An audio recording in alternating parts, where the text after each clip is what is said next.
Yeah, I think when you line up under center, that's probably the first thing in a short yardage situation that everyone's going to take away, and then you go from there. So it's part of our short yardage package. Whether it's appropriate to use or not. We try to do that on a day-to-day basis or a game-to-game basis. But I look at what the Philadelphia Eagles did with Hurts. He's a very big, strong, powerful player. I think with Justin Fields, we did it a lot. He really move the pile. We've practiced it. Everyone has a quarterback sneak in, and if we think it gives us a chance, we'll do it. But as you can imagine, we're really working hard on short yardage. Would you consider Kyle pretty stout, 6'3", 215? Like, is he pretty good in that? Yeah. We haven't really given him many opportunities in practice. It's hard to tell. So, time will tell. Second row right, Bill Landis, Rivals, the podcast. Right. Is there a percentage in your mind that you want to be successful in short yardage, like 3rd and 3 and fewer, 4th and 3 and fewer, and I guess like how far off that are you guys at the moment? Yeah, we want to be 100%. But 3rd and 1, 3rd and 2, we got to at least be north of 80. 3rd and 3, it comes back a little bit, but yeah, we want to win every short yardage situation, and we work hard to get into those situations, and we got to at least be over 80. I forget exactly where we're at right now, but we need to be better. I'm assuming you spend a decent amount of time on that in the week off.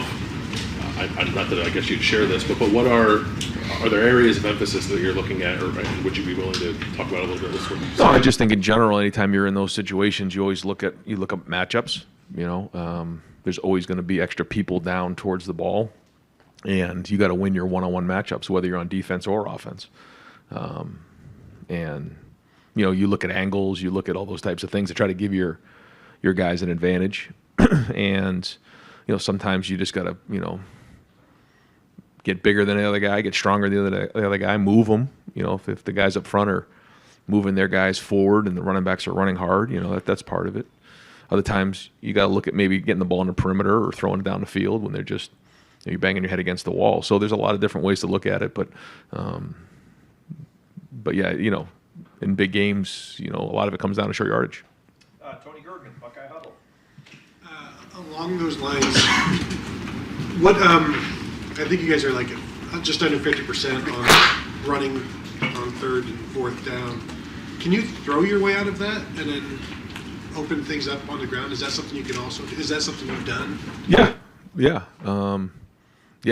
have in the past, and we'll try to do whatever we can to get the first down. We're going to try to do what we can schematically to get it done.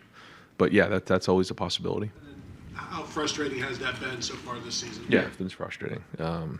Certainly look back on the film and see the way we moved the ball up and down the field, but not finish those drives was extremely frustrating. Right next door, Pat Murphy, 24/7 Sports. Ryan, Kyle obviously has this big moment helping you not only that drive at the end, but the entire Notre Dame game. Coming out of that, how have you seen him react to that, and where do you want to see him grow after his first kind of big college moment? Yeah, there was a lot of good things in the game, certainly finishing the way it happened, but now it's on to Maryland, bigger challenges ahead. We got a lot of football ahead, and he's got to grow. He's got to get better in a lot of different areas, just like everybody else. But good to get that experience. But yeah, we all need to be more efficient. We need to finish drives off better, and there's a lot of plays that he wish he had back the other night. But now we're moving forward. We're after the bye week. We've addressed all those things, and now all the focus is on Maryland. His trajectory feels similar to Justin and CJ. I feel like sometimes we think about the end product. Maybe we don't look back at kind of how. I'm sure you do. How is he? It's only a couple games. I don't think we can, leap to judgments. If we don't have that drive at the end of the game, where does that put him? But we did. So now where does that put him? You can't ride the roller coaster of that, good or bad. It is what it is. There's things that we got to get better at. There's things we're getting better each week at. But you can't. It's more of the process. And I think with a quarterback, you have to do that because you can get caught up in everything else. There's a lot of things that come with each play. There's 21 other guys on the field that are affecting where the decisions are in terms of where the ball is being thrown, all kinds of different variables. And the other thing is we only had 8 possessions in that game, so there wasn't as many opportunities as maybe you would like to do that. So we got to be better as a whole on offense of finishing drives off so that we can have more possessions and be more efficient. Stephen Means, Cleveland.com.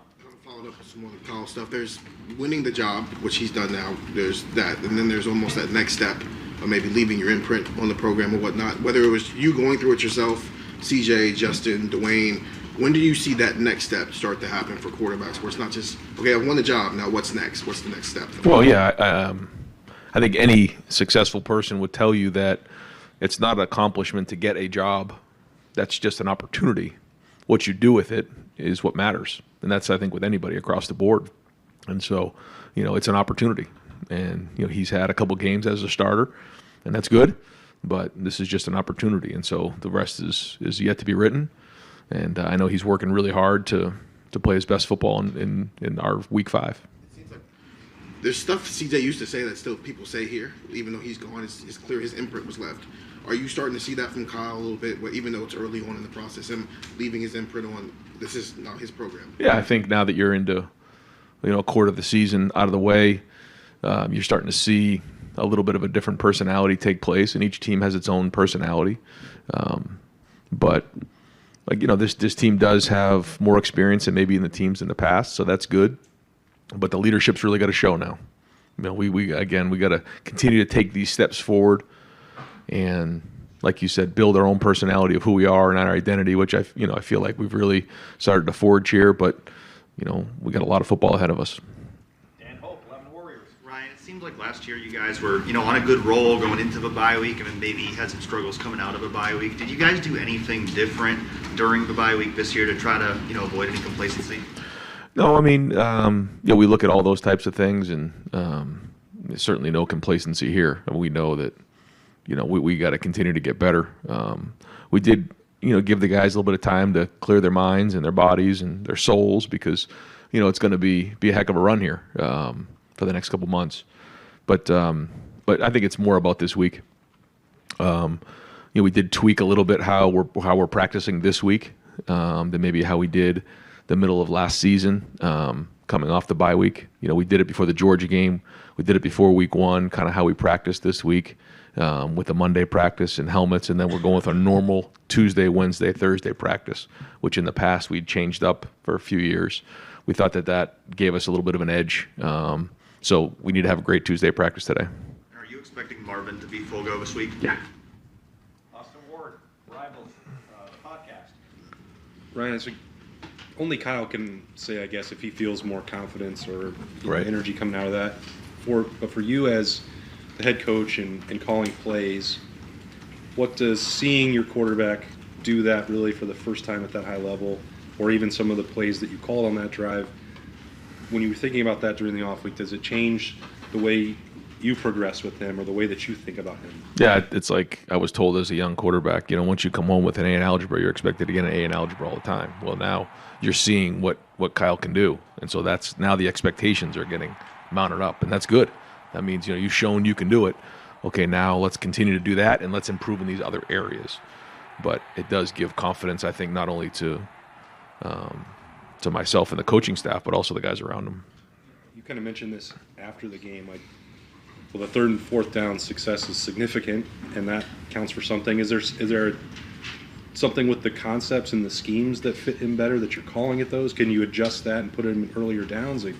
I know I'm not trying to get the full game plan for Saturday, but it seems like there's a process that goes on for you to see how it fits. Yeah, and I think that's the journey we talk about every year of finding the right balance of things that fit the quarterback and then the offensive line, and then it goes from there. And Kyle's different than CJ. CJ's different than Justin, and different than Dwayne and JT. So we'll try to identify those things. In each game, you'll learn more. Okay, for some reason, he saw this really well. Now, maybe that was the preparation. Maybe it was the teaching. Maybe it was the scheme. Maybe he saw that look in practice, and we were able to replicate it, in the game. Maybe this was a different look. Maybe he's more comfortable with these concepts. You check the footwork. There's so many different things that come into it. And yeah, we want to make sure we're doing the best we can to put our guys in the situation to be successful, and that starts with the quarterback. Over here, Don Taberry, WBNS. Coach, how big of a challenge will this be for your defense with Tagovailoa, and just how do you defend these guys? Yeah, Talia's played a lot of football. He makes a lot of plays. They have weapons on offense. You saw that last year and what they did. So we got to do a good job of recognizing how they're trying to attack us. Have a great week of practice. Ultimately, it comes down to winning the game up front, but our secondary is going to get challenged this week. You get pressure on him? Yeah, we need to get pressure on him. Anytime you're trying to disrupt the passing game, that's a big part of the equation. Clay Hall, WSYX. I don't know, did you watch some football this weekend? I'm just wondering, is the Big Ten the best football league in the country? Yeah, I mean, I think that there's great football in the Big Ten. I think there's some really good teams. I watched some of it this weekend. But, yeah, I mean, it's, I think the product on the field right now is as good as it's ever been. 3 of the top 6 teams, Right. yeah. Yep. Right behind him, Adam King, WBNS. You said week 1 you've got to learn to be okay with winning on defense. You guys give up 14 against Notre Dame. The defense is one of the best in the country right now. Have you noticed a different feel from them walking around the Woody? I mean, is there a different level of confidence than since you've been here? Yeah, I think so. I think it started in the off season, though. It's hard to talk about that when nobody else sees it, but when you see it every day in practice, there's just a confidence that builds over time. When good's going against good, you know that if you can score on our defense, or if our defense can stop our offense, on both sides, you're going against really good people, and that builds confidence within the building. But now you're starting to see it on the field. Far left, Joe Nugent, WCMH. Statistically, Maryland's defense has been really strong. What stands out about that unit? Sound, strong up front, athletic in the back end. They've replaced some really good DBs last year with more good DBs. I think the safeties are playing well. Corners are excellent. Linebackers are more experienced this year, playing faster. He's recruited some guys up front. So, they're very sound. They don't give up a lot of big plays and create turnovers. Right in front of him, Whitney Hardy, WCMH. Right on the other side of the ball, the offensive line's only given up 3 sacks this year, and Talia is just playing out of his mind. So how important is it to try to get pressure on him, to try to prevent those explosive plays that Locksley has made it clear that's what they want to do? Yeah, and he does a great job and has done a great job. So it's a big challenge to our defense to do that. Challenge to our D-line. We're always trying to get a pass rush. We're always trying to avoid big plays. That's not new, but to your point, it is a challenge because that's something they do very well. Joey Kaufman, Columbus Dispatch. Ryan, you've mentioned at times that your team's bracketing Marvin in coverage. How much more frequently is that happening this year versus last year? Trying to get some kind of better perspective on that. Yeah, I think that there's times where that's happening, and but you can't do that all the time either. But they definitely know where he is, and typically, they'll put a couple guys to his side or whatever that is, and it's based on the type of scheme that we're playing, but everybody knows where he is on the field for sure. Do you expect teams to continue to do that throughout the season, considering the way Mecca's played this year? It would seem teams might be more honest, but that seems to be the way it keeps going. Yeah, I mean, when we get that style of defense, we have to make sure that we're creating as many explosive plays in the other areas and attacking the defense where the coverage isn't. And I think to your point, you're talking about bracket coverage in particular. You got to find the one-on-ones, and we got to win the one-on-ones in those situations. But then there's also things on first and second down that you might see, and whether it's running the ball or finding a matchup at another position. The more we do that, the more pressure it takes off of Marvin. Spencer Holbrook, Letterman Row.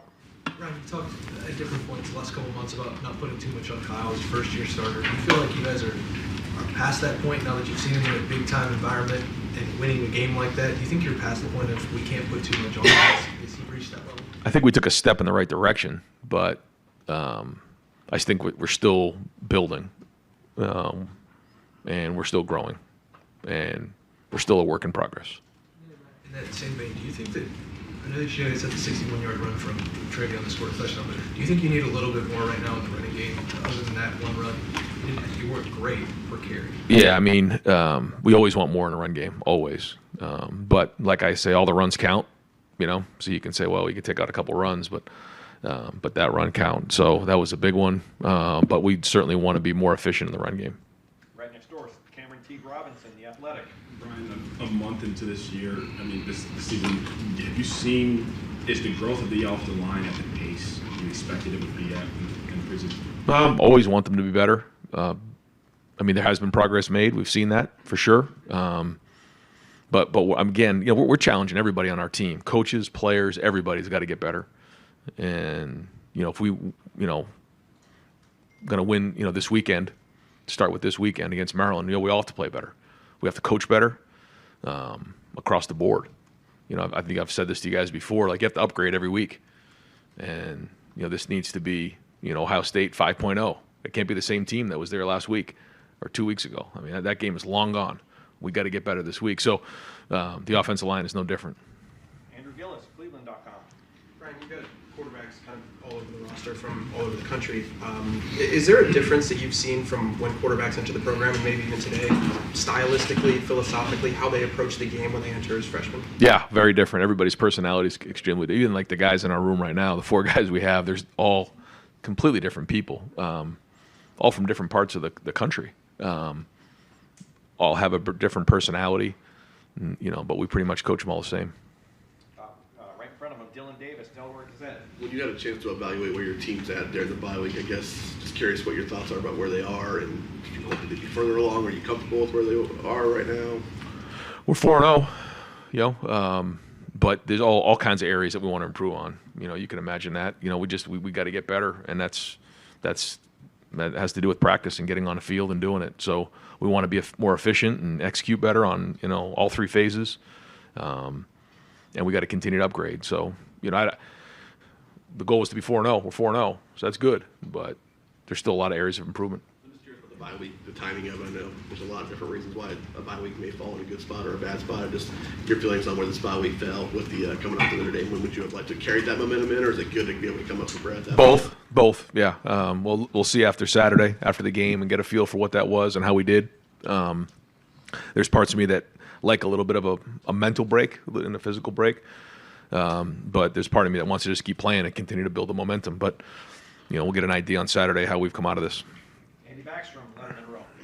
Ryan, with averaging fewer possessions in the clock and all that stuff, does that affect the redshirt management process? I know you're only 4 games in, but is that a new wrinkle this year you have to think about when managing this roster? Yeah, I mean, the number of plays are down, so that is something that we consider. But the rule hasn't changed, so it's still the 4 games, and I get that printout every week, and we identify the guys that we'll be playing in that 5th game. But we still have guys who have played 2, 3. We do have a few that have read at 4, so you got to kind of make that decision. But we take all that into consideration. Rob Aller, Columbus Dispatch. Ryan, this is the first opportunity we've had to ask you about post-game comments, reaction to it. 2 things. One, what have you received? What have you heard? I think players loved it, recruits probably. And 2, was the Lou Holtz thing sort of just a flashpoint for frustration that built up? Or I'll just let you speak to those. Yeah, I don't really want to get into much of that today just because all the focus is on Maryland. But a couple things. One, I'm very proud of the fact that we're 2-0 against Notre Dame in the last 2 years. I'm proud of the way our team played. I'm proud of the grit that they showed. It was an emotional game. And I can tell you that the response that I've got from Buckeye Nation, people around Columbus, our team, has been remarkable. They just love the passion our team played with on Saturday night. Jeremy Birmingham, Rivals, the podcast. Ryan, first, did the Big Ten apologize for anything in the last week? No comment. On the recruiting front, the world is obviously different with NIL, transfer portal, all that stuff. Have you guys seen as a coaching staff maybe a shift in the power dynamics in recruiting kids and their high school coaches, maybe having different leverage or how they operate? And if so, how do you guys as a staff approach that, like when you have a week like last week when you're on the road? Yeah, I think that NIL certainly has had an impact. I think if anybody says it hasn't, then that's not accurate. Yeah, it definitely has had an impact, and there have been maybe some swings in that area for sure. but that's not going to change what we're doing here. We feel great about the opportunity our players have, but also, what it means to be a Buckeye. And, we're going to continue to talk about that, and we want to always find the right fit here. You spent the last month and a half not really having like the home recruiting weekends that we're used to, sort of ramping up now with this weekend and then Penn State. Have you guys adjusted your approach to those at all, or is it pretty much standard? When we went to the spring visits, as you know, the official visits now really take place in the spring, where in the past maybe somebody had sprinkled in throughout the season. So you don't see as many official visits during the fall. There's a couple mixed in. We've had a couple, but in terms of unofficial visitors, I think you're going to start to see that ramp up, as we get into the meat of the season. Nathan Barrett, Cleveland.com. Sorry, I think the longest touchdown you guys have allowed so far is 2 yards, something like that. Obviously, that was a sticking point last year for you, giving up the explosive touchdowns. So how much was there a collaborative effort with you and Jim in the offseason as to how best to address that? Was it something you just tasked him with, like, hey, it's time to reevaluate what's going on? How did you guys approach that? I mean, we talk constantly about the pluses and the minuses, and when you look back on a season, the easy thing to do is overreact. We got to make sure that we're doing what's right for this group. It's a different group that we had last year. Figuring out as the season goes on, how do we want this to look at the beginning of the season, the middle of the season, the end of the season, because that's very, very different. But I think, there's bigger challenges ahead. First 4 games in the books, you've seen some improvement there. But we know in all areas, including on defense, we've got to continue to grow and get better. And again, the encouraging thing is you watch the film, there's plenty of areas Jim will tell you that we can get better at. Besides the end result, like not giving up those explosive touchdowns, what do you like about, he says he's blitzing less than he ever has before. So what do you like about what you're seeing from how this defense plays? Yeah, I mean, Jim loves to blitz, and he will. He's always going to be aggressive. We're not going to be bend but don't break. But at the same time, when the front 4 can get can affect the line of scrimmage and get a pass rush, then certainly takes pressure off of the blitzing. But I mean, I know he's got a whole bunch of blitzes lined up down the road for when the right time comes in. He's got a great defensive mind, and finding that balance is critical. But I think that we are using our hands a little better. Our pad level's getting better. Still can improve in all areas. We can still get our hands on more and more throws, run to the ball, create turnovers. There's a whole laundry list of things. But to this point, we have improved in certain areas. Steve Hellwagen, 24/7 Sports. Yeah, back on the run game, the touchdown you had, what was special about that play?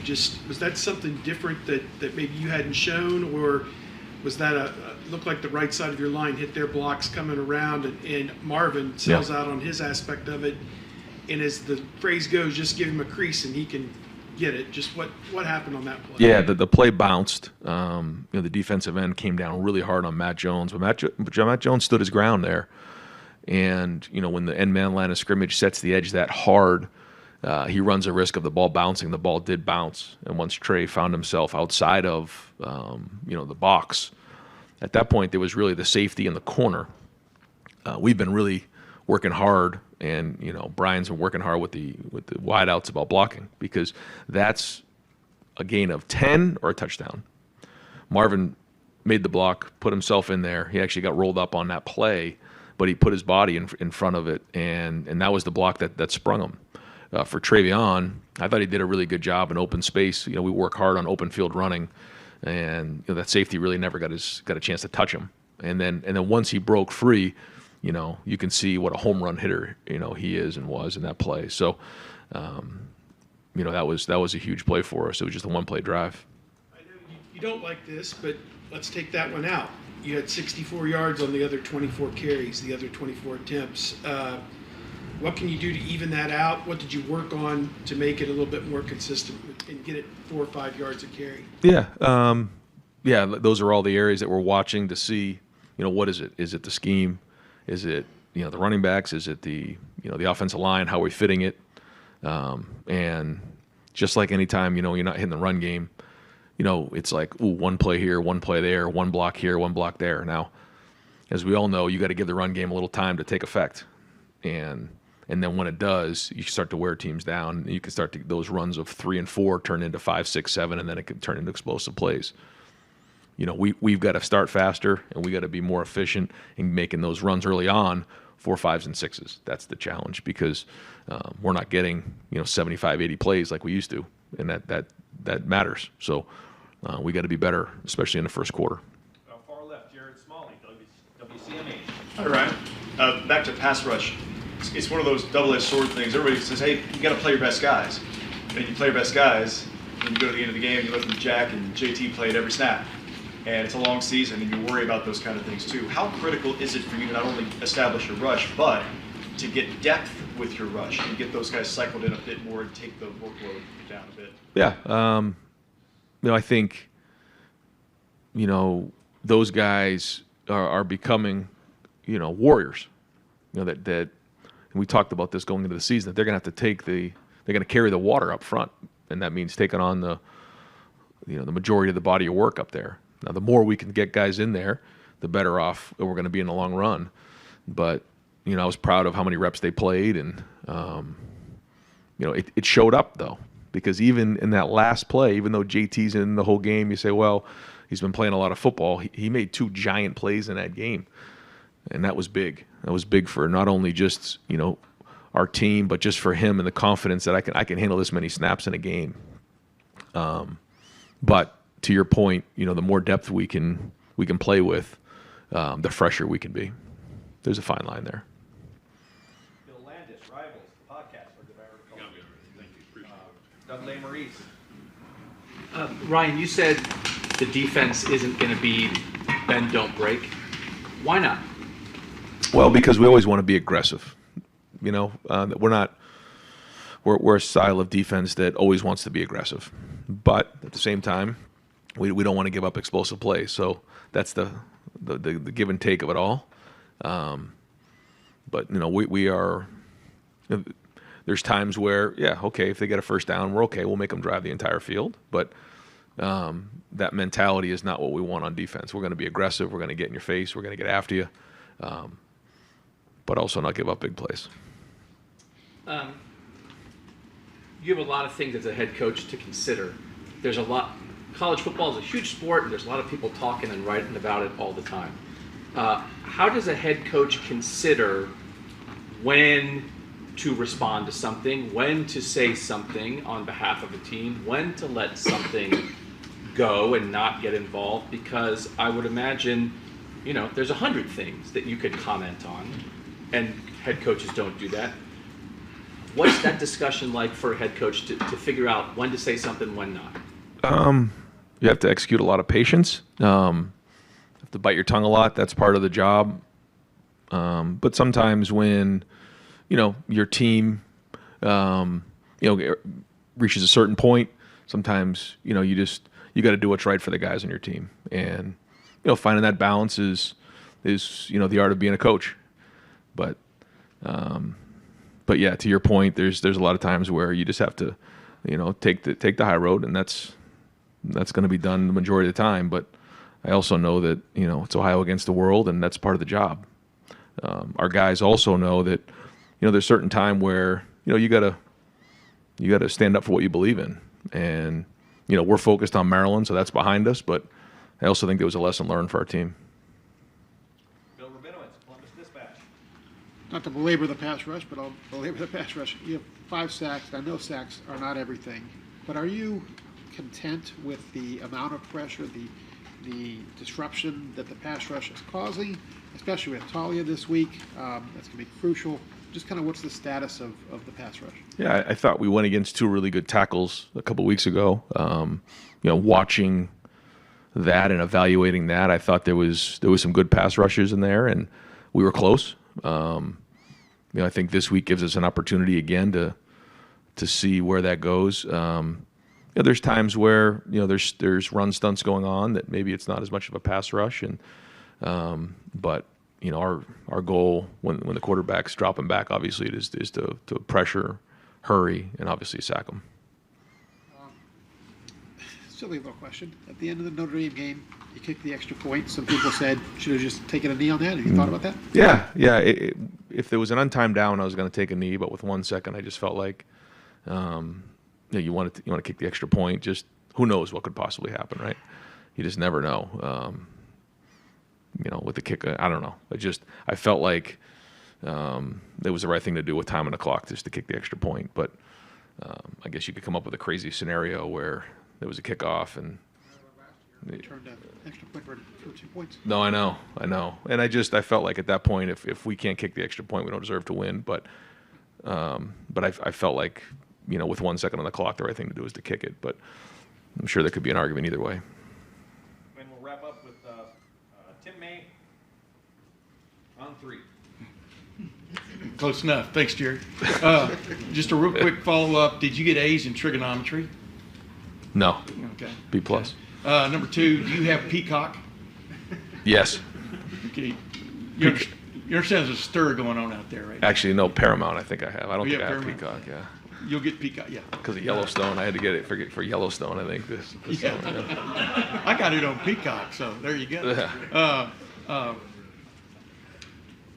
Joey Bosa in 2014, Ohio State wins a double overtime game at Penn State, hard-fought game, and he said right after that game that team he felt that team take a step, meaning from a confidence standpoint, competitive standpoint, and stuff. Have you sensed that around the building that this team has a different, kicking its step, so to speak, coming out of a game like that? Yeah, I think so. I do. But that's going to show itself on Saturday against Maryland. But yeah, I think coming off that field and I do. That's why it's kind of, like I was saying before, it's good to get some rest. Kind of wanted to keep that momentum going. But yeah, I think a lot of guys gained a lot of confidence coming out of that game. And one other thing, how much does it help that y'all were in a dogfight, turtle fight, whatever you want to call it, last year with this team coming in to get their attention about this team? Yeah, I mean, guys better recognize it because that's exactly what happened. It went all the way down to the last play, and they know how good this team is and how many weapons they have. And, if we're not executing very well, it's going to go all the way down to the fourth quarter. So, this team definitely has our team's attention. Coach, thank you very much. Sure. As always, man, appreciate you guys coming out, covering the Terps and joining us today. Start with some thoughts on Indiana. Obviously, on offense, I thought we played about a complete game as we have played all year. Our ability to create scoring opportunities and big plays showed up big in that game and really helped us get off to a fast start. Defensively, it's the 7th straight game I think that we've held an opponent under 20 points or fewer, and it's a testament to the job that our defensive staff, Brian Williams, Lance Thompson, James Thomas, Henry Baker, and Zach Spavital, all those guys on that side of the ball, as well as some of those the GAs over there, have really done a good job of putting our players in the best position to have success. And so, special teams, once again, we were able to set up a score. Jay Sean's big punt return allowed us there early on to get off to the fast start that we wanted to create. And it was by far, in my opinion, the most complete game after reviewing it. Were there things to make corrections off of? There were, but I can tell you that we were trending in the right direction with hitting the momentum or getting the momentum that we needed to have going into a game like this.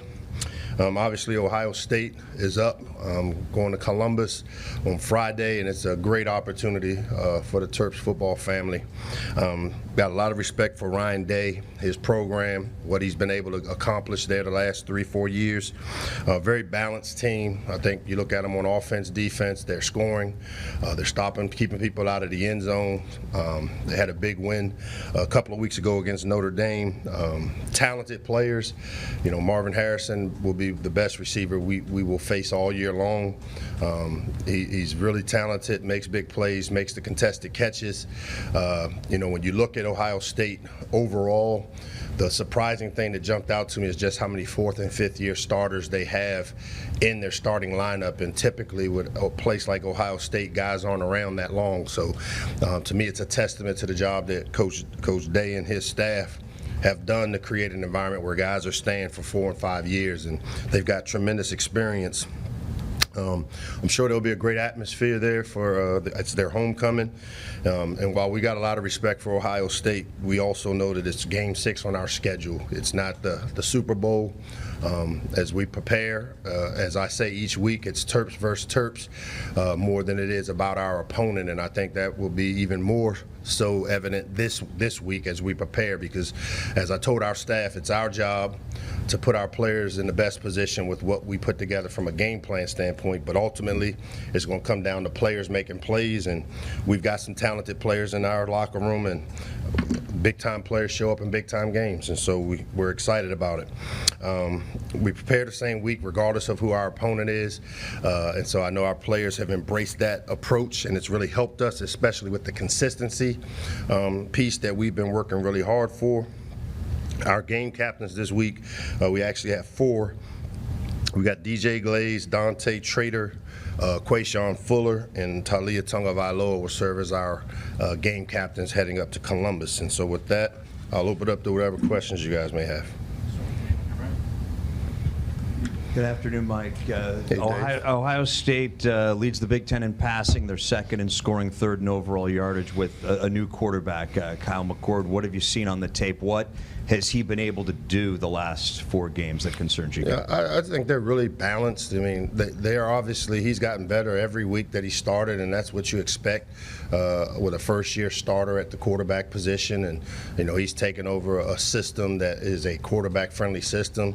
He has the intangibles. He has the ability to make all the throws, but I thought they've really done a really good job of how they brought him along, and the run game shows up. You know, 32 is a really special player.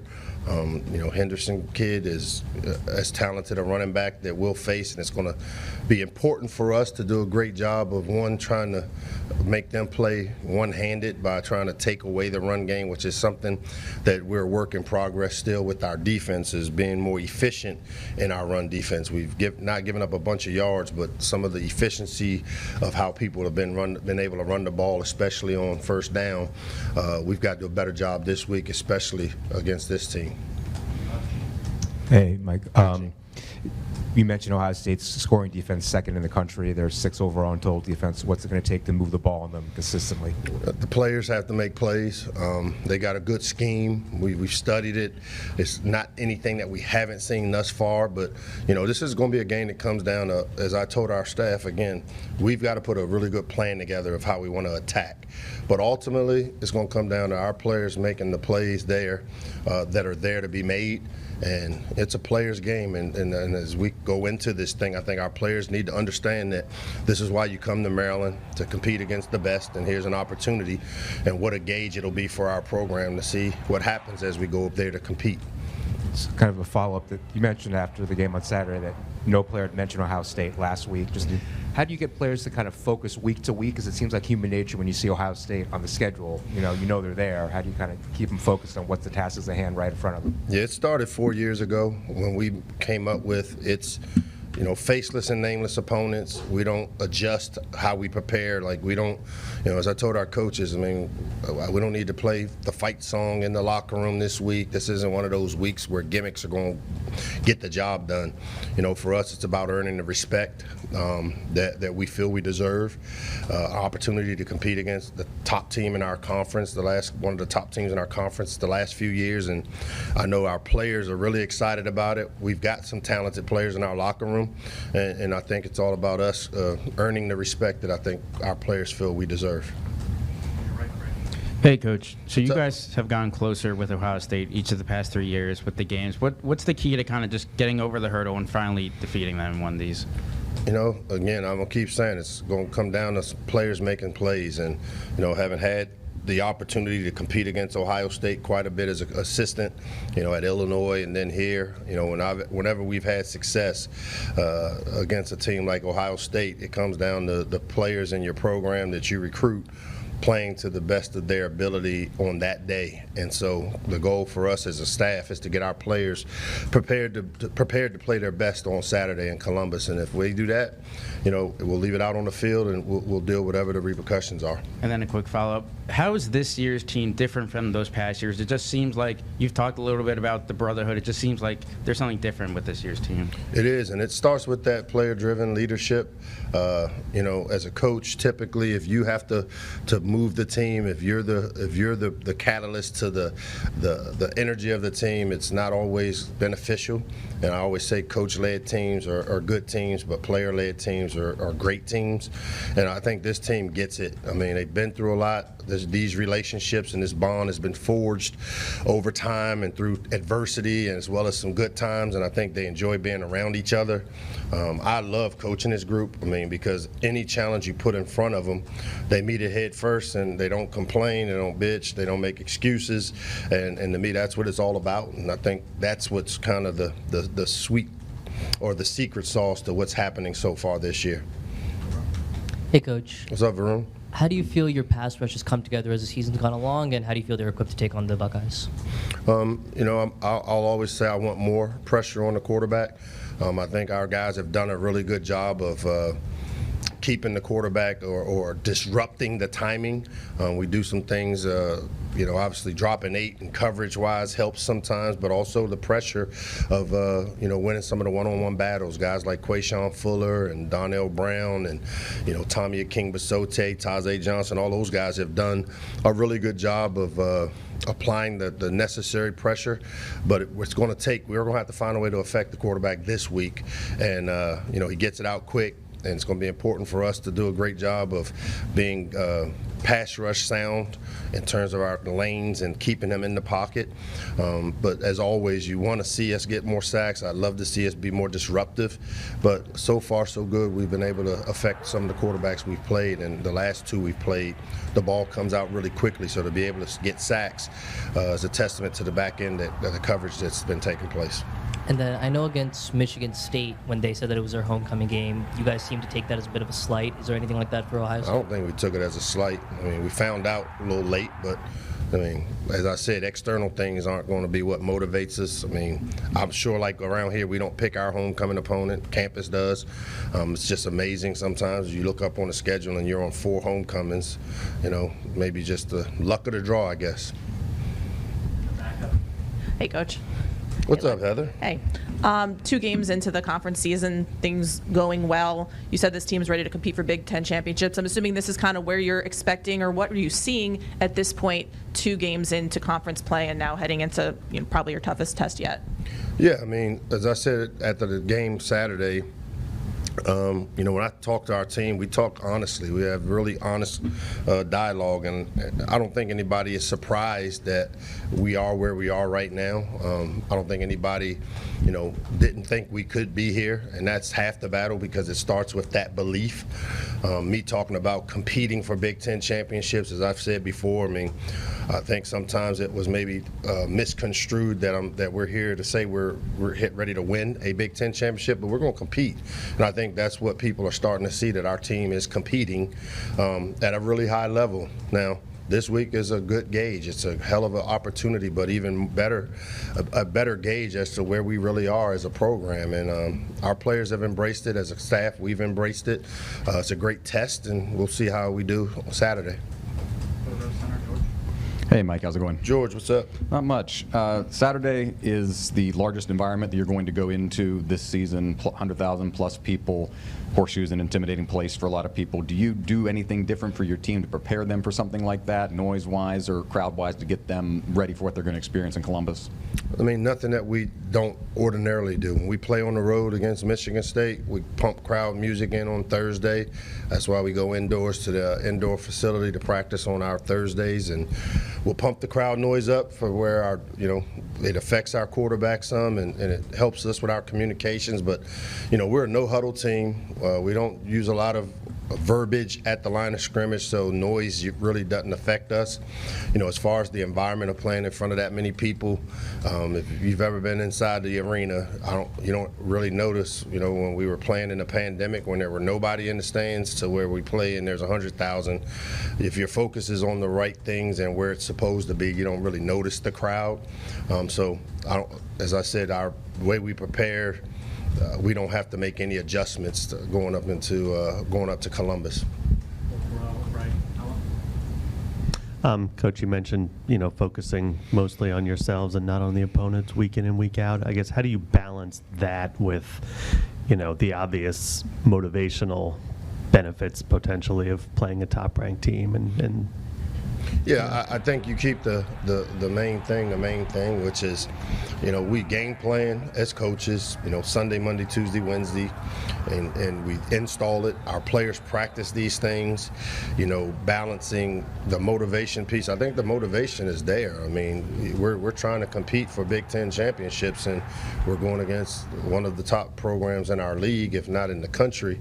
And so if that doesn't motivate you, there's nothing I can say or do that will. And I hope that through recruiting and the type of way we develop our players mentally here, that they understand the task at hand. They understand what it's going to take to go up and have success in Columbus. And it's not going to be a whole bunch of gimmicky, rah-rah, fiery speeches. It's going to come down to big-time players making big-time plays in big-time games. And, our staff has to do our part to put together the plan, and then the players have to do their part as part of the partnership of executing it. And you know what? Go to Columbus, lay it on the line, and if it's good enough, it is. If it's not, we'll get it fixed, and then we'll get prepared for whoever's next on our schedule. Two more in the back, David. Hi, Coach. Back here. What's up? All right. Talia, he's had good games again in the last 2 years against Ohio, including the game at Ohio State 2 years ago. I mean, what goes into his preparation to any Who's confidence? that? I didn't hear you say it. Talia? Okay. Yeah, sorry. His preparation, does that give him any extra, does he go back and look at that and say, this is what I did well that week? And Ohio State, their familiarity, having seen him these past couple of years, does that give them any kind of advantage? I think any advantages that are there is the advantages of familiarity of every year we play them. I mean, they're on the eastern half of our league, They're one of the top teams in our league. So when we prepare, we utilize some of the things we saw or things that happened a year ago, maybe the last couple of years, to see what things worked, what things didn't. I don't think it gives any side, whether it's Leah or Ohio State, an advantage because of the familiarity. I think what it comes down to is how Leah plays this Saturday, because what he's done in the past may have been sufficient, but it wasn't enough. And I think the key now is to do enough and make enough plays to be able to leave there with the type of success we want to have. So I don't think there's any advantages gained from the familiarity, but I do think for us it's going to be important that Leah goes out, and he's one of those players that I talk about, needs to make the plays that are there to be made to give us a shot. Hey, Coach. Hey, what's up? You talked about a lot of the fourth and fifth year seniors at Ohio State, and that's a lot of the culture and whatnot. When you look at the stats, statistically, Ohio State sits at the top of a lot of the defensive categories, but very unlike Ohio State, they sit in second last in the Big Ten in sacks. Just kind of curious, with Maryland, allowing 3 sacks through 5 weeks, what's kind of the level of confidence in the Maryland's offensive line and pass blocking from the running backs, and then do you feel like there's maybe anything that jumps out about that Ohio State front seven? Yeah, I think the thing that jumps out probably more than anything is, they may not statistically have sacks, but pressure is just as advantageous as sacks are at times. I know you study the game, and I'm sure you and Varun study it a lot to know that, there's this big thing going on called dropping 8. We do it quite a bit too, where you rush 3 and there's 8 guys in coverage, and then the quarterback is kind of, holding the ball. And when you rush 3, you very rarely are going to get sacks because you got 5 guys blocking 3. So I think you'll see that when we study them on defense, they're dropping what we call P coverage, where they're dropping 8 to cover spaces, and a lot of that is to stop RPOs, to stop the down the field vertical passing game, and it affects your statistics. But let's not get it twisted. 44 and 18 or the Sawyer kid on the other side, 33, whatever number he is, those guys are pass rushers. The interior D-line are really talented players. They're well coached. You know, Larry Johnson does as good a job of developing players, and their front four is the best front four we faced. Statistically, it may not show up with the sacks, but they have done a good job of creating pressure. But I also think some of the defensive schematics that they do maybe have added to their inability to get the stats that you look for, but they are effective.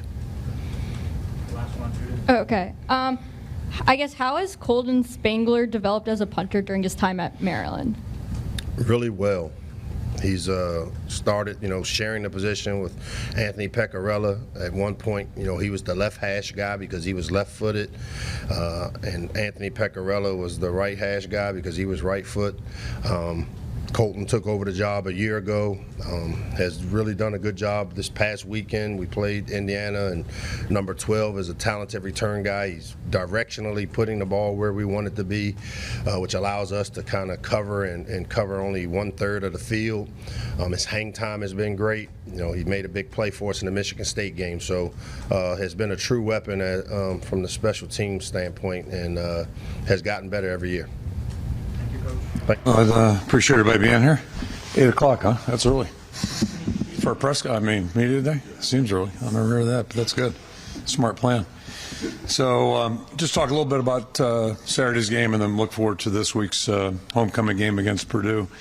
First of all, just want to congratulate both Cooper DeJean and Nick Jackson for their awards, Big Ten Special Teams Player of the Week and Co-Defensive Player. So happy for both those guys. Have done a great job, and just good to see their efforts recognized. And then, obviously it was good to get a win, Big Ten win, in a great atmosphere on Saturday night. So appreciate the fan involvement, especially in the fourth quarter. It was really pretty electric in there, and happy about that. Every win's a good win, and certainly you get a Big Ten win, hard fought. Just obviously good. Had to fight for it, and certainly in the second half really had to reach down to get it done, especially considering some of the tough things that we did to ourselves. So, made it a little bit tougher, but really credit to our guys and the way they kept fighting. I think, as I said the other night, showed resilience, kept battling, and found a way to be successful. And obvious things right now. Going to do a better job with the ball security, and then drops. That was a big issue the other night. So, and then probably gave up more yards in the run game, yards per carry than we preferred to. So it's like every week you have something to work on, and that's what we're up to right now. So it's kind of where we're at. And then regarding Cade's injury, it is not good, not positive. I was suspicious of that the other night.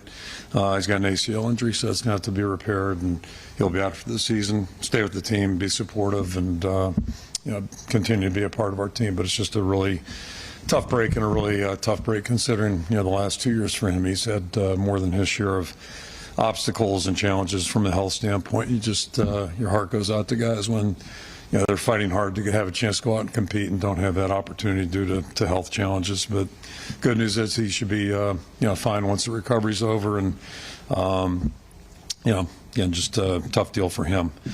So moving forward to Saturday, obviously got a good opponent coming in here with Purdue.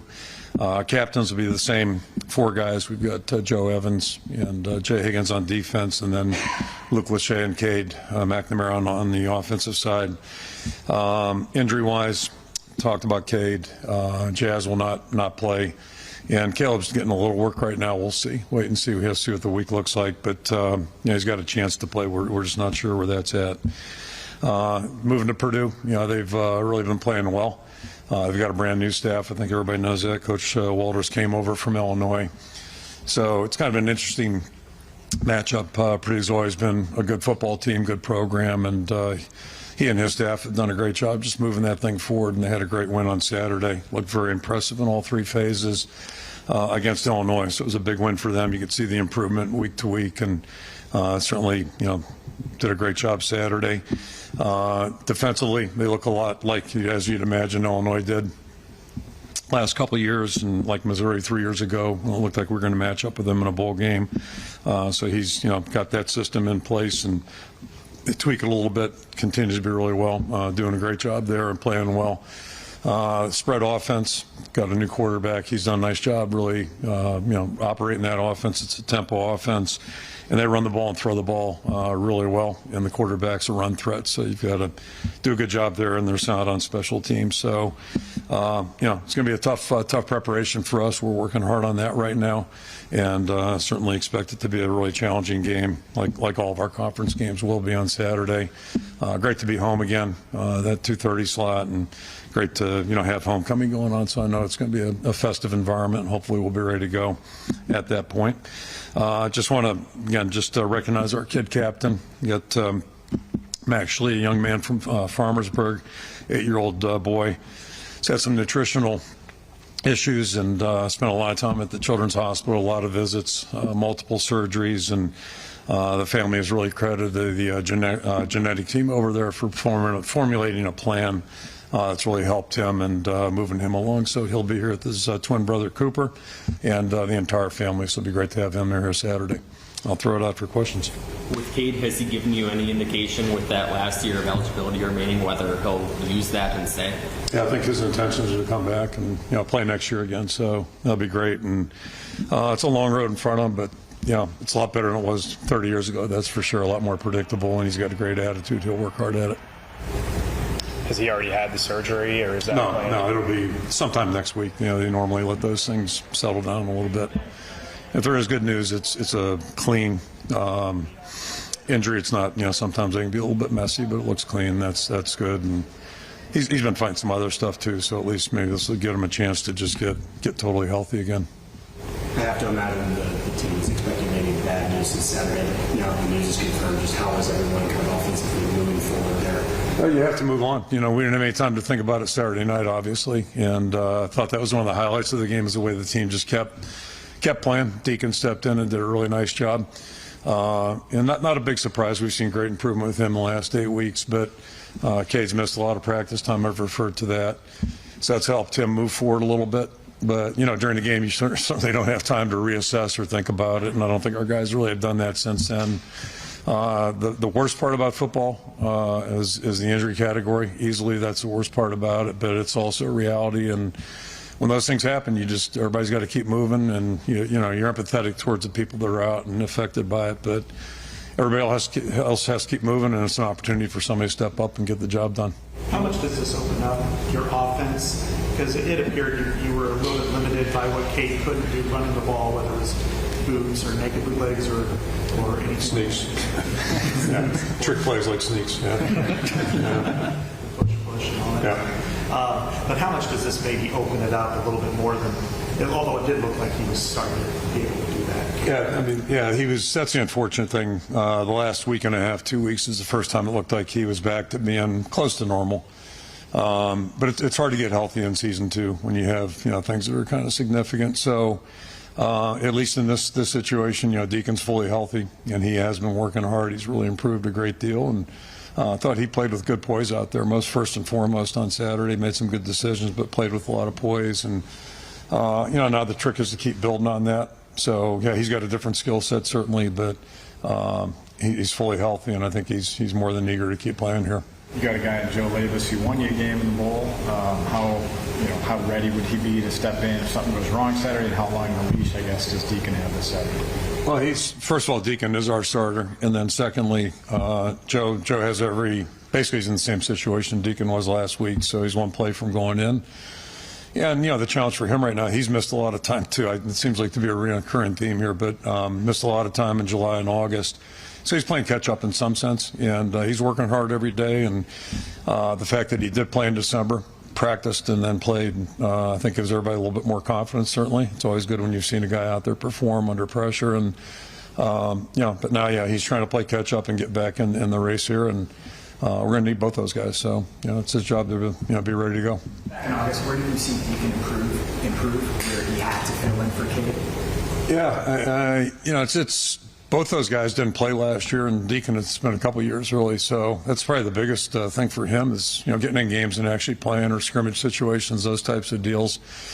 So it doesn't get much more live than it did Saturday, and I thought he did a good job managing things and making good decisions for us. And now it's all about continuing to do that and take steps forward. And this is a big challenge. These guys play a different, unique type of defense. So it's not the same as what we saw, but it's, again, another challenge. And, every week's going to be a challenge. I'm sorry. For Cade, as you mentioned, during the summer, he spent a lot of time not really doing full practicing. Now that he's injured here, is he sort of back to a similar sense of filling in where he can in practice? Or how are you keeping him busy throughout the rest of the season and I guess for the next 9 months? You're talking about Cade? Yes. Okay, so the first thing he's got to do is he's got to get that knee addressed, and that'll be the next 2 weeks here, working on that. And then when he comes back, it's a long, lonely road for any player that's injured. Luke's going to go, or is going through the same thing right now. There's the rehab part of things. And, Mother Nature's got to do their part and all that. So that's pretty much regimen, and you go as fast as your body will allow you to. But I think it's pretty obvious right now, depending, where we're at here, mid-October. By the time he gets his surgery, I can't imagine he'll do much in the spring.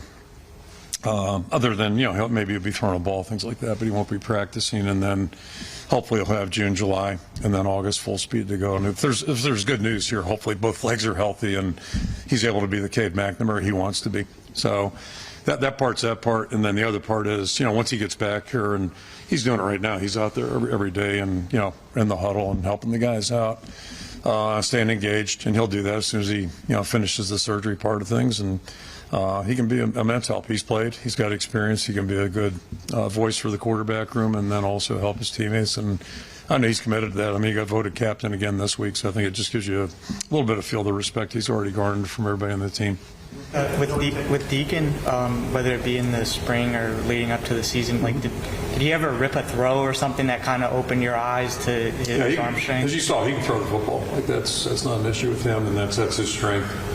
So, he's made some good plays, and he's made some that weren't so good, but that's an experience, and that's how you learn. That's how you get better. And he'll make some good throws. He can throw the football. Yeah, I know it takes a village to raise a quarterback, if you will.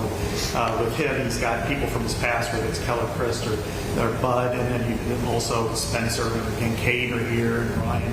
How do you help him move forward, but not overwhelm him with too many voices? I was going to say that village might be too big. I mean, you don't need 5 guys to coach one guy, and I think basically when it gets down to it, there's the voices are pretty much filtered out, and the biggest thing is him just trying to take in what he needs to take in, and each week it's a different challenge, because different preparation. These guys play a much different style of defense than what we saw last week. There's always some commonality and parallels, but it's a different flavor. So that's a challenge we're running during the game weeks. But he's done a great job. He's really attentive. He's a smart guy. He works at it. And that's probably the key element for everything. And I think he's hearing the right things. And it's just a matter of every repetition is going to help him, and certainly game reps will help him too now. We've talked a lot about that arm strength. We've heard a lot about it. Is there anything else in his skill set that really sticks out to you? Yeah, we don't tackle our quarterbacks in practice, but I'm guessing he'll probably be a challenge to tackle. It's going to take more than just sticking your hand up there. So at least that's probably a good thing. And just the mental part of things. He's really, I think he's a lot more comfortable. Just with every part of this thing, even calling plays, which sounds pretty simple, but a lot of people do them off cards and things like that. So it's a little different repertoire for him. How much does there have been many quarterbacks that you've recruited that have a water polo background? No, yeah, that's a fair one. Zusevic was a volleyball player, which I think was the first too. So two areas of uniqueness for anybody. How much does his mobility help the offense and what you guys want to do? Yeah, I mean, it makes it a little bit easier to have more flexibility. And as I said earlier, I think we're getting there with Cade too. So it just helps. It helps if your quarterback's not a stationary target back there, and that makes it a challenge. It makes things that are hard seem even harder sometimes. And I went through that in '93 with a veteran quarterback. Unfortunately, it was at the end of his career, and it's tough when a guy can't move back there. It's really hard. It's hard on the guy. It's hard on everybody. It's hard on the guy. Kurt, the first thing everyone said about Cade was he's a great leader. Do you feel Deacon is stepping into that role? How do you feel the guys are responding to it? Yeah, totally different personality. Totally different personality. But I recognized him in the locker room afterwards for next man in, stepping in, doing a great job, and just keeping us moving forward. and the players were just really responsive. He's very popular with the players, and again, night and day difference in terms of personality, and that's one of the beautiful things about this sport. So yeah, he'll do just fine. The guys want to play for him, they respect him, and they're all pulling for him. When you look at Purdue, they look different than Illinois did last year, but they're like very, very aggressive. 17 sacks. They seem to be a five-man line, even though they're like a 3-3-5 officially or 3-4. No, you're right. The first time they're five-man line. Yeah. And the way they come, very, very aggressive. What kind of challenges and pressure does that put on your offensive line? It's kind of had, it's growing pains. Yeah, no, it puts pressure on everybody. They've been very successful. I'm talking about Coach Walters going back to Missouri. We got our first really good look at things that year, 2020, and the last 2 years at Illinois, and it's the same defense basically, but yeah, they're always tweaking, innovating, doing some things, and sometimes it'll be those five guys rushing, other times it'll be three. So they mix it up. They do various coverages. So there's a lot of moving parts, and it's a challenge for everybody really, to move the ball. It's we're gonna have to really be clear on what we're doing, and then they force you basically to block every guy up there for the five-man rush basically. So it's five guys blocking five, and either they're moving a couple guys, working them in combination to get somebody open, or just one-on-one blocking. So it's a challenge every play. It's like however many plays, 60 plays of just you got that guy, this guy and that guy, and they kind of do the same thing in the back end a lot too. What's the status of Nick DeYoung and Connor Colby this week, and maybe Bo Stevens all kind of in that? Yeah, Bo's back in there. The other two guys are a little bit dinged up right now. We'll see how it goes, but take it day by day here, and hopefully all of them are ready. What's missing in the run game, do you feel like, as a line coach? Yeah, I mean, it's a complex equation. Offense is more complex than just saying this, and this. But the fourth quarter the other day, at least we looked like we were back kind of going to the way we need to go. And, a lot of variables involved. It's certainly going to help us. This is a tough team to run the football against because of their front and the way they're designed. But we're going to have to find a way. And we're going to have to be patient, too, because there's a lot of ugly plays when you play a team like this, and then hopefully you can, find a crack or a crease and pop one through there. But it's not like you're just going to run the ball 5 yards, 5 yards, 5 yards. That's not realistic. What stood out to you about Jamari over these last 3 weeks? Jamari? Yeah. He's just first of all, he's back on the field, and that's a positive. It's great to have a senior, a guy who's a leader on the field. And probably one of my impressions is not a positive, but he's trying to do too much. At least that's common for guys when they come back, and he's missed a lot of time. Again, you think about last year. So, I think he was too anxious, maybe pressed him a little bit, and I might be able to say the same thing about Cooper a little bit earlier in the season. And my experience is, at least when you start to press or try to force things, usually it doesn't work. You just got to play the game, and then eventually plays will come to you, or they won't. But most important thing is take care of your spot, your position, do it as best you can. You guys have obviously dealt with a lot of injuries on the offensive side of the ball. Kind of a two-part question. Do you feel like you have enough firepower to kind of get back on the right track, and if so, why? We'll find out. Yeah, I mean, I don't know. I'm not that smart. We'll find out, but we have to be optimistic. I tend to run that way. But yeah, I mean, we don't look the same as we did on August 1st right now. Some of that will get better. Some of it's not going to change. So it really doesn't matter what the circumstances are. We just got to find a way to be productive and make this team be successful. And right now it's just about this week, and then we'll worry about next week. But yeah, again, a positive is, we never knew, none of us knew what Deacon was going to do when he got in the game in a critical situation. He did a really nice job. So build on that, and then any of the other issues, same thing. And the guys that will come back, or at least have a chance to come back, that should make us a stronger team as we go. That's it's kind of the beauty of football. Every season, beauty or agony, every season you just don't know how things are going to transpire. And a big part of it is how do you react to the circumstances that are available or in front of you? What are you going to do? And So, that's I think the best thing that happened Saturday night. We found a way to win the game, and now we got to turn the page and try to do it again this week. Nick Jackson, just very interesting player, just coming, in June. His journey has been interesting. It looks like he's more comfortable each and every week. I think he's had 4 different defensive coordinators. Can you just put in words how difficult that is to be that productive when the personnel switches so much amongst coaching, then getting here in June and seems to be quickly picking up what you guys are trying to accomplish? Do you think? I've never been a big advocate for,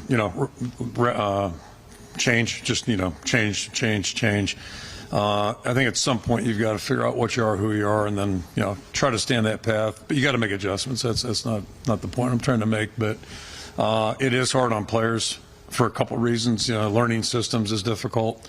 And then learning personalities. There's a lot more goes into it than just learning, what the plays are. But, you're working with people. So coaches to players, players to coaches. And, I just know this. I've had 3 boys play college football. I'd rather have them in a stable environment than an unstable environment, if the world was perfect, because it does help. And he's been playing catch up. But the good news is, when he got here, he's a 22-year-old or 21-year-old, 23, whatever he is, very mature, very intelligent, and football savvy, too. He's a football savvy guy. He's played 4 more years than a high school player. So there's a challenge there, but he's also equipped better to handle that challenge, if that makes sense. And with each week, you see him, having, I think, he's more confident, more decisive in his actions, and that's always a good thing. But that's one of the challenges with new players in general. But at least he had that experience, in his case, too much experience, probably too much exposure.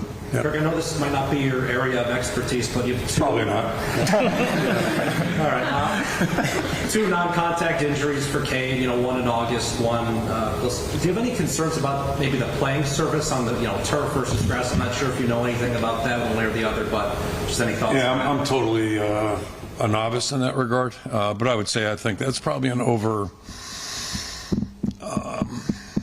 overstated.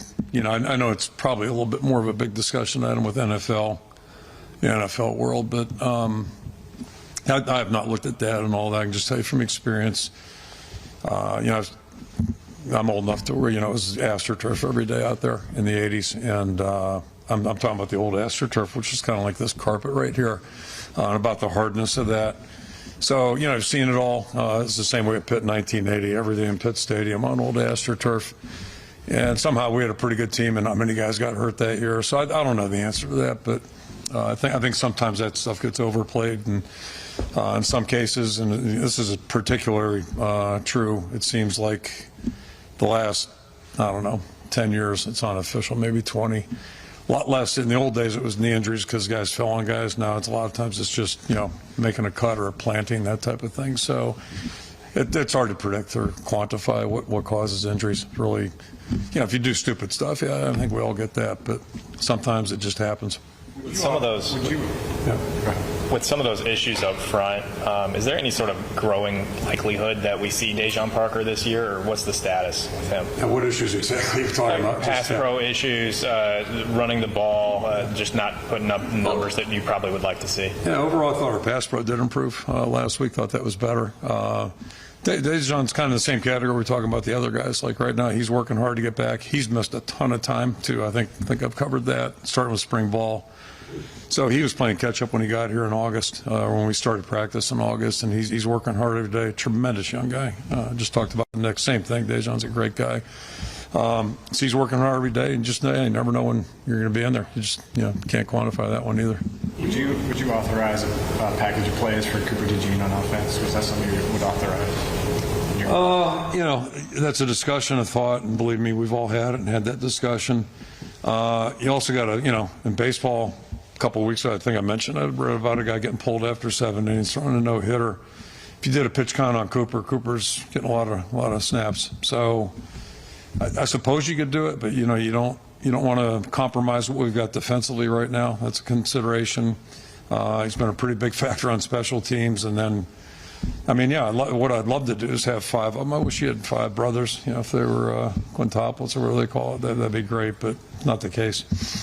From his size, do you see any parallels between Deacon and Chandler, and Stanley. I mean, just the three. Yeah, those would be our three biggest guys. That's probably right. I really haven't thought about it, but yeah, without click. But yeah, it's probably a good starting point, those three guys. And, Stanley wasn't a midget, but he wasn't quite in that category. I meant Stanley, Nate Stanley. Yeah. Did I say Stanley and Stanley? Yeah, okay. They're all big guys. Any parallel between their games aside from their big dudes with big arms? We'll see. We'll learn more as we go along here. I don't know enough about Deacon and game action yet to really, make commentary on that. You talked a lot about Cooper and what he brings, but he's kind of getting to the point of dynamic athletes that have been through Iowa. I mean, is he ascending up a ladder of something that maybe we haven't seen a whole lot of with offense or defense and special teams combined? He, in my opinion, is rare in any state in the union right now. Like, you can put him on any team in the country. He would be unique and rare. And he played that way last year. I mean, he had a fantastic year. And I think probably the most interesting part about the whole thing is, I think he played 5 games 3 years ago as a true freshman. So you could say we were stupid for doing that, but it's just the way it worked. He just ascended as the year went on, and so we put him in there. And the best play I remember was the one in the bowl game where he chased down the guy on that short pass long run deal. To me, that spoke to who the guy is. Like, he came from that side of the field and chased him down the other sideline, just inside the 10-yard line. So it says a lot about the kind of guy he is, and he just does things. I hate that word natural because there's a connotation there that this guy just goes out and plays. A lot of the stuff he does is because he knows how to play. He's smart. He studies. He's in the right place, and then some of the stuff on the punt return stuff, I helped him out on a little of that. I gave him some tips on how to be a better return guy. But no, in all seriousness, he just does a lot of things just really well, really smoothly, and